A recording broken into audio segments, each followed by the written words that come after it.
Potret suami Susrini pengasuh Rayanza dikira istri pejabat disebut mirip Pasha Ugo. Susrini yang bernama asli Rini Perdianti kini juga jadi seorang public figure sejak jadi pengasuh Rayanza, putra Raffi Ahmad dan Nagita Slavina. Sosok Susrini kecipratan populernya Rayanza alias Cipong yang dikenal punya banyak fans di Indonesia. Susrini sering memposting mengenai Cipong di akun media sosialnya yang kini memiliki 2 juta followers. Namun sosok suami Susrini jarang diperlihatkan di hadapan publik. Baru-baru ini, Susrini membagikan momen bersama keluarganya di akun TikTok. Dalam unggahannya itu, Susrini membagikan momen wisuda sang putra tercinta yang baru lulus SD.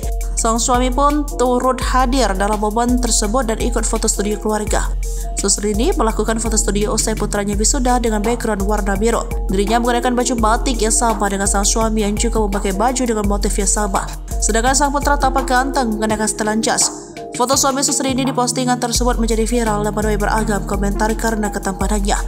Suami Susrini dinilai ganteng, gagah, dan berkulit putih. Apalagi suami Susrini juga mempunyai badan tinggi dan perawakan tegap. Di postingan tersebut, netizen malah salah fokus dengan penampilan suami Susrini yang jarang diposting itu.